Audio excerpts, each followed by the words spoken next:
guys, welcome to saara'sstyle. இன்னைக்கு நம்ம இந்த வீடியோல என்ன பார்க்க போறோமா ரொம்பவே சூப்பரான kaadai65 எப்படி செய்யறத பார்க்க போறோம். வாங்க வீடியோக்குள்ள போலாம்.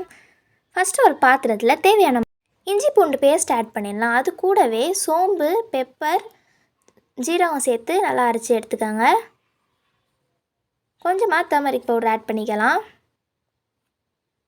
அது கூடவே கரம் மசாலா உங்களுக்கு தேவையான அளவு ஆட் பண்ணிக்கங்க. இப்போ நம்ம 65 மசாலா ஆட் பண்ணிக்கலாம். ஆட் பண்ணியாச்சு.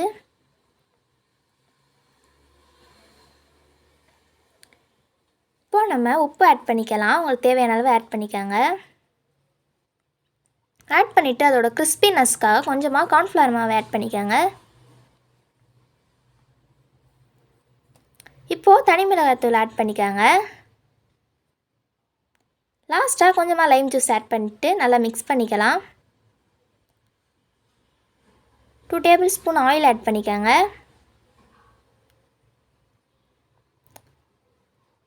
இப்போ நல்லா மிக்ஸ் பண்ணிக்கலாம். கொஞ்சம் கொஞ்சமாக தண்ணி ஆட் பண்ணி நல்லா மிக்ஸ் பண்ணிக்கோங்க.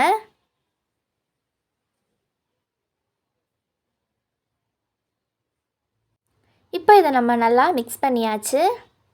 இப்போ நம்ம வாஷ் பண்ணி வச்சுருக்க காடையை உள்ளே ஆட் பண்ணி மசாலா நல்லா கோட் ஆகிற மாதிரி மிக்ஸ் பண்ணிக்கலாம்.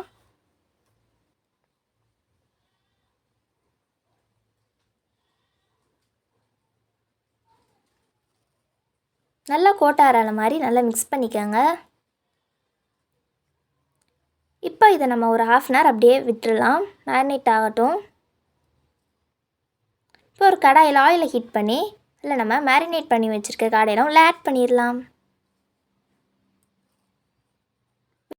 மீடியம் ஃப்ளேம்லேயே இருக்கட்டும். இப்போ நம்ம அதை திருப்பி போட்டுடலாம். இப்போ நம்மளோட 65 நல்லா குக் ஆகிடுச்சு. இதை ஒரு பாத்திரத்தில் ட்ரான்ஸ்ஃபர் பண்ணிடலாம்.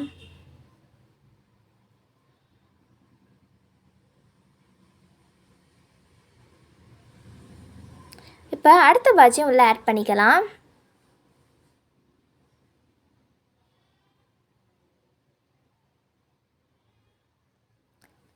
இதை நம்ம அதை திருப்பி விட்டுக்கலாம்.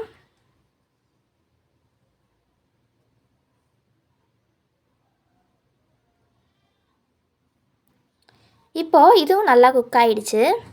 இது நம்ம ஒரு பாத்திரத்தில் எடுத்து வச்சிடலாம். பாருங்கள், நம்மளோட பார்க்கவே ரொம்ப சூப்பராக இருக்குது. கண்டிப்பாக ட்ரை பண்ணி பார்த்துட்டு உங்கள் ஃபீட்பேக்ஸை கமெண்ட் பாக்ஸில் சொல்லுங்கள். இந்த வீடியோ பிடிச்சின்னா லைக் பண்ணுங்கள், ஷேர் பண்ணுங்கள், கமெண்ட் பண்ணுங்கள், மறக்காமல் சப்ஸ்கிரைப் பண்ணுங்கள். தேங்க்யூ.